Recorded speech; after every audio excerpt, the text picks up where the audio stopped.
power in the Safavid state became effectively concentrated in his hands. No longer merely commander-in-chief, Nader now stood as the true political authority of the empire. Earlier accounts have traced his rise from humble beginnings to military prominence. It is now necessary to examine his governance, policies, and character while also following his renewed war against the Ottoman Empire. Upon assuming the regency, Nader removed the Safavid royal household to a harem in Qazvin and transferred valuables from the palaces of Isfahan. This act marked the decline of Isfahan's golden age, as its prosperity had long depended on the presence of the royal court. Nader, however, was never a sedentary monarch. True to his semi-nomadic background, he governed from the saddle, spending much of his life on campaign. After ascending the throne, he shifted the capital to Mashhad. At heart, Nader remained a soldier.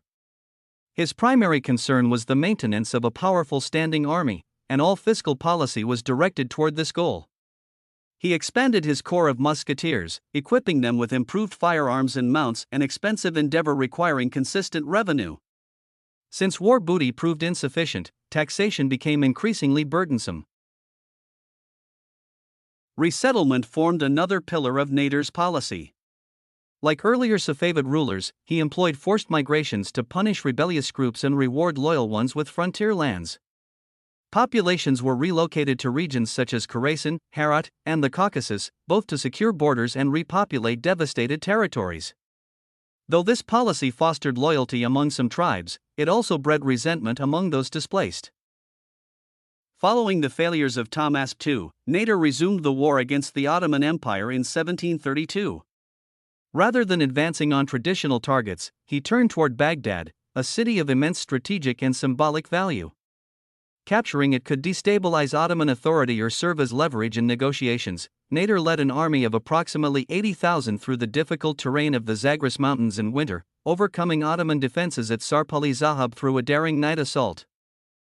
However, the situation shifted dramatically with the arrival of Topal Osman Pasha, who advanced with a large relief army.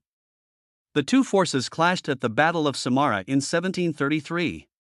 Exploiting terrain and environmental conditions, the Ottomans gained the advantage.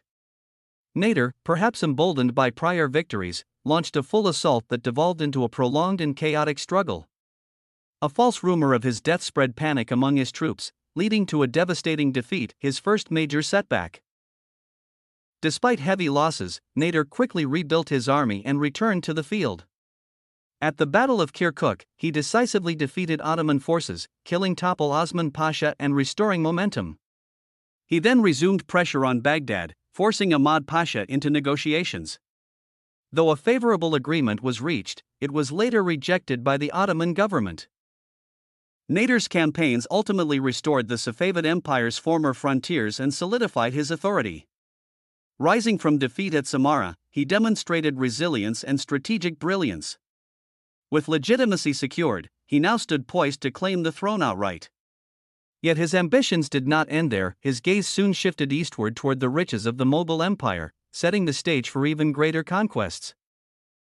In matters of justice, Nader combined severity with pragmatism. Disloyalty and betrayal were met with swift punishment, yet he was not indiscriminately cruel. Defeated enemies were often spared and even incorporated into his forces, reflecting a utilitarian approach to power. His reputation for fairness was widely acknowledged. He was known to adjudicate disputes impartially, even when his own tribal affiliates were involved.